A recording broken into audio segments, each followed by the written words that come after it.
the wrong path, Lord found me, had to reroute. Curses, shackles, bondage, Jesus' name, call it up and now. Up and now, up and now. Hey y'all, welcome back to Perfect God Pursuing Me. I'm Yaz, and I wanted to talk about how and why I stopped listening to secular music. For context, this was not an easy sacrifice for me. I love music. I'm a musician. I rap, I make music for Christ now. I was raised around music, and I just found a lot of joy and pleasure in it. So when the Lord called me to pay this price to follow him and sacrifice a lot of the music I loved, it took me some time. Like, I'm not even gonna hold you. It took me some years of working and toiling and kind of like cleaning my ears out in order to be able to cut out secular music. So let's get into it. I used to love like all types of music, right? Like very diverse taste in music, but what I would gravitate toward most was honestly like trap music, hood music. I'm from Sacramento, California, so a lot of the rappers out there, like their lyrics are just insane, wild, but that's what I liked. And if you think about it, like you're not only coming into covenant and agreeing with it by continuously playing it and letting it fill the space that you're in, but you're writing it on the tablet of your heart as you're memorizing the lyrics. And it's strange because I've talked to some friends now that have given up secular music as well, and you'll realize like even years later, after not listening to secular music for literally years, you can still have those lyrics like in your heart. Like you can realize that like if a song plays in a store or something like that, like your mind recollects the lyrics. Like that's how deeply ingrained it was. So when I knew that the Lord was starting to call me away from secular music, this was a couple years ago, I knew I wasn't ready to just give it up cold turkey. So what I would do was fast from secular music. And I know like the super saved, sanctified saints are like, oh, that's not in the Bible. Oh, they never gave up music in the fast. Well, the Lord called me to fast from music, so that's what I did. There were times where I would give up like no music at all, like just sit in silence once in a while. It's not going to kill you. And that really did help me with just like fine-tuning my ear to hear his voice better, because you're getting less input in general. And then there were plenty of weeks, months where I would fast from secular music and just listen to worship only. And I found that the more I did that, when the fast was over, at a certain point, it's like I just didn't want to go back anymore. Like the music that I was listening to prior to the fast, it no longer appealed to me after, and I would just keep the worship going. And I did backslide after some time of like strictly only listening to worship. You know, it sneaks back into your life. Like you're out in public and it's playing, and if you're not diligent, like nowadays, if I'm like say shopping, I was in Home Goods and they played this artist that I'm gonna talk about a little later, but they played one of her songs that I knew very well.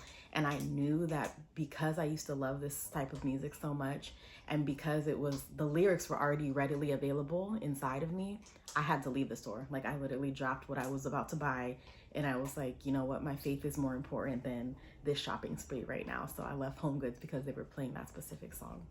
And as I've been speaking with a couple new believers this week, actually, it's just interesting that, you know, the enemy, Satan, he was an angel of music, right? As I'm sure many of us know, but he has a way of concealing his agenda. And we see, you know, a beautiful artist or like a cool artist, and we hear their beautiful voice and we hear the poetry in their words, and it's so deceptive because you don't realize the principality that's behind them. So even people that, you know, you meet in church or that are saved, that have given their lives to Christ, are still being deceived in this way. And that's why I wanted to make this video. So something that I noticed is that for me, I was just testifying to a friend about this. Last October when I got delivered, one of the spirits that had to come out was planted through secular music. And as the apostle was administering deliverance to me, one of the things he said was like demons planted through secular music, and I started to get a little woozy, and then he called out another demon and I straight hit the deck. But it took me some time to process. You know, after you get delivered, you be processing what happened. It's taken me like almost a year to process, like I really did contract a lot of demons through secular music, because I was just like so in love with worldly music before I truly fell in love with Jesus. And you have to like look at the spirit that's behind the artist. Like I was saying, the Bible does say to test the spirit. So there's a specific artist that I was just speaking to a sister in Christ about this week, and I used to love this artist. I was from the same area in California that she was, so I was going to the shows. I knew every song, every new lyric, like all of the things, right? I was locked in. But now that God has given me like discernment and like a spiritual eyes and ears to be a watchman for these things, I can see that while I was listening to her music, I came into covenant with sexual perversion, with her worship. She openly worships demon gods, and people make it look so cute, like, oh, it's just a little motif in the video, oh, it's just a little waist bead, oh, it's just a little this. No, that's demonology that they're blatantly putting in your face, and you want to look the other way but sing the song. No, but it sounds melodic and it looks pretty. So I literally had to fast, get delivered, test the spirit, and now it's at a point where, you know, after you give it up for a certain period of time, and there's so much music that glorifies God out there nowadays. It's so much more than just hymns. Warriors for Christ is one group that I personally love. That's the group ministry that I'm part of. But there's so like any genre that you're into, you can find music within that genre that glorifies Christ. But what I'm trying to say is when you start listening and filling your spirit with that type of music, when you do hear secular music, you actually are able to hear past the melody, the instrumentation, the presentation of it, and hear the lyrics. That I pray that all of you all get this, that at a certain point, like, you'll be listening to a secular song and just be like, wait, what did they say? Absolutely not.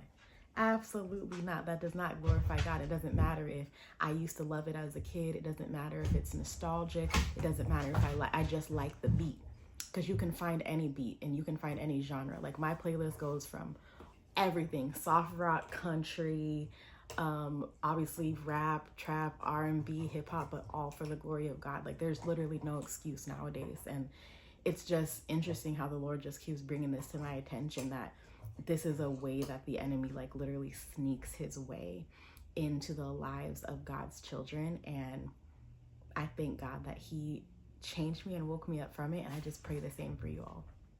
So let me know in the comments if you've given up secular music, what your journey is with it. Obviously, there's no judgment here. I'm not your judge, God is, but I had a journey that took several years for me to give up secular music. So I'd love to hear more about y'all's. See you in the next one. Fisher woman on the ground, bake the hood, cast the real out. Serpent come around me, Ronda Rousey, it's a knockout.